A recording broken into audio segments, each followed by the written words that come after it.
নম্বর কেন্দ্র হচ্ছে ঢাকা বিশ্ববিদ্যালয় ক্লাব, আমাদের শিক্ষকদের কর্মকর্তাদের ক্লাব। সেখানে ছাত্রীদের দুটি হলের ভোট গ্রহণ করা হবে। একটি হচ্ছে বাংলাদেশ কুইন মন্ত্রী হল, অপরটি হচ্ছে শেখ ফজিলাতুন্নেসা মুজিব হল।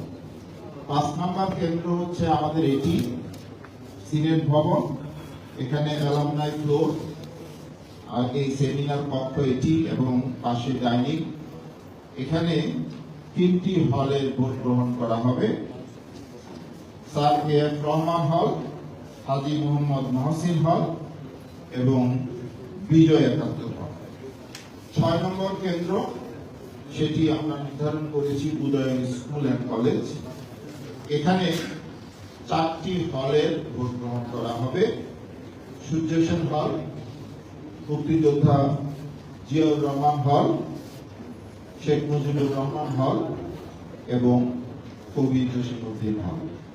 এবং ভোট গ্রহণ পরপরই আমরা অপটিক্যাল কাউন্টিং সিস্টেমের ভোট গণনা শেষ করব এবং ফলাফল প্রকাশের ব্যবস্থা করব। সবাইকে ধন্যবাদ।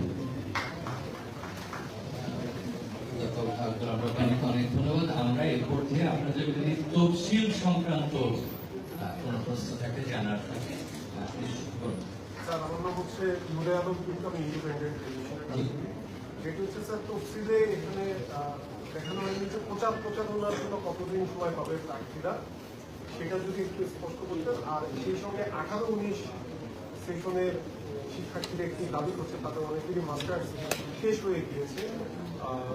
জুলাই গণঅভ্যুত্থানে তাদের ব্যাচ থেকে বেশিরভাগ বিষয়টা অনেক আগে নিরসন করা হয়েছে, সেটা আমরা 20 জুলাই যে আমাদের অনুষ্ঠান ছিল সেখানে আমরা বলেছি এবং এটা ব্যাখ্যা প্রদান করা হয়েছে। আমরা আজকে প্রচারণার যে প্রস্তুতি করেন কতদিন সময় পাবে?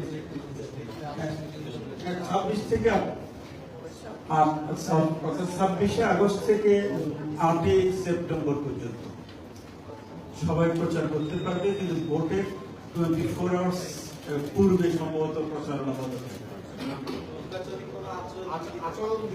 আচরণবিধি আছে, আমরা অবশ্যই সবাইকে দিয়ে দিব। আজকেই থেকে সবাইকে দিয়ে দেবো।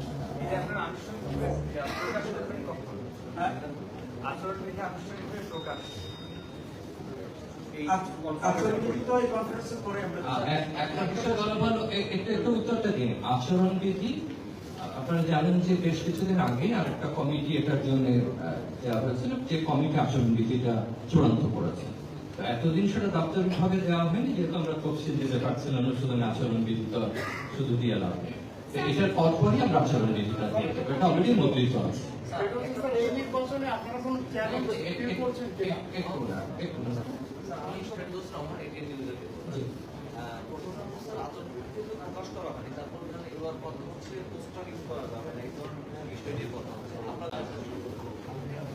জি, আপনাকে ধন্যবাদ।